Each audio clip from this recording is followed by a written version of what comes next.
Торжественное открытие 6-й сессии Волгоградской международной модели ООН прошло в Волгоградском государственном университете 5 апреля. Общая повестка сессии 2016 года – ликвидация неравенства во всех его формах и проявлениях. Начинающие дипломаты будут обсуждать острые проблемы современности, безопасность в ближневосточном регионе, международные миграции населения и их влияние на экономику. Главной целью волгоградской модели является, наверное, предложение участников новых интересных решений глобальных проблем, которые также решаются в настоящей Организации Объединенных Наций, представить свое видение этих проблем и, возможно, найти что-то новое в них. Волгоградская международная модель ООН – самая стабильная и успешно функционирующая молодежная дипломатическая игра в Южном федеральном округе. В этом году, как и в прошлом, мероприятие носит статус международного. Каждый участник превратится в делегата определенной страны и будет защищать интересы своего государства на заседаниях органов ООН.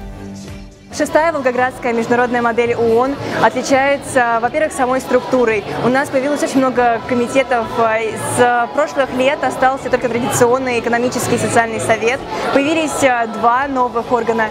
Исторический совет безопасности, который раньше не моделировался в волгоградских моделях, а также Международный суд. Этот год ознаменовался для модели образованием секции «Журналистика». В ее состав вошли 3 всемирно известных информационных агентства – Russia Today, CNN и Евроньюз.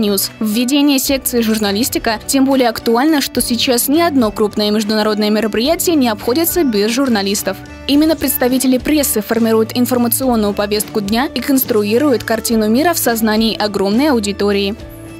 Мне кажется, что секция «Журналистика» – это именно то место, где можно применить все свои способности, например, умение фотографировать, писать статьи, редактировать и так далее.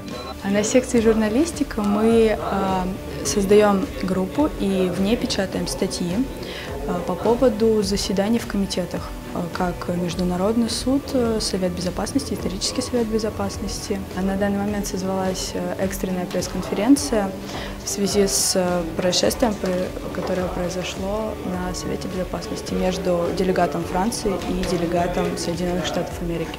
Модель ООН – это не просто научная конференция или игра в большую политику. Это уникальная платформа, где можно получить бесценный опыт в сфере дипломатии и международных отношений, научиться преодолевать страх перед публичными выступлениями, отстаивать свою и командную точку зрения, а также принимать быстрые и качественные решения в сложных ситуациях. За развитием событий в маленьком мире больших решений с вами будут следить Мария Кожухова, Анастасия Година, Волгмун Таймс.